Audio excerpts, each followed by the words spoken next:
मध्ये एकही लढाई हरलेली नाहीये. हे कौतुकास्पद आहे. जय दुसरं असं,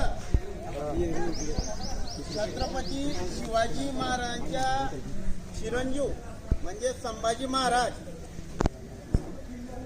म्हणजे बाप से बेटा सवयी आपण असं म्हणतो. शिवाजी महाराज आणि छत्रपती संभाजी महाराज अलग लक्षात. असे ऐतिहासिक व्यक्ती होऊन गेले जीवनामध्ये. त्यांचं प्रत्येक जण नाव घेतो का? कारण त्यांनी आपल्याला स्वराज्याला तडा जाऊ दिला नाही. आपल्याला स्वराज्य मिळवून दिलेलं आहे. स्वराज्य व्हावं ही श्रींची इच्छा. तर संभाजी महाराज हे या ठिकाणी त्यांचं समाधी स्मारक आहे. संभाजी महाराज कसे वारले हे तुम्हाला प्रत्येकाला माहिती आहे. अमानुषाशी छळ करून औरंगजेबाने आणि त्यांचा मित्र दिलदार मित्र असावा कसा?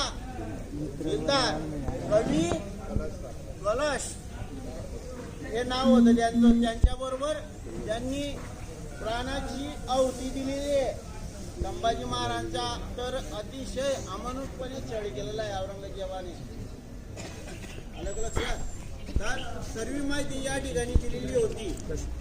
त्याच्या अगोदर फाल्गुन वैद्य 30 शक्य 1910 मध्ये संभाजी महाराज यांचा या ठिकाणी जन्म झाला आणि त्यानंतर दिनांक 11 मार्च 1900 समाधान दादा ते पण येतात तिथे तेवढा संभाजी महाराज या ठिकाणी त्यांची समाधी आपल्याला आरामशीर जा.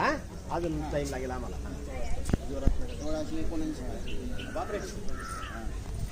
बघा, पहिला मुजरा आपण करतो माझ्या शंभू राजांना की सोबत वंदन माझे.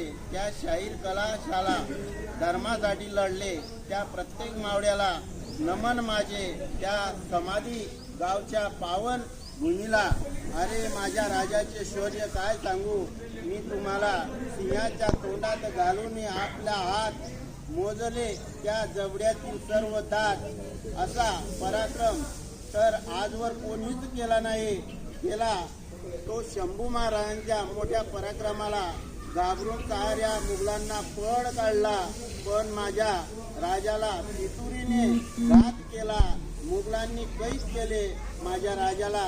धर्मांतरासाठी माझ्या राजाला छळ सुरू केला आणि नको नको त्या शिक्षा दिल्या माझ्या राजाला. पण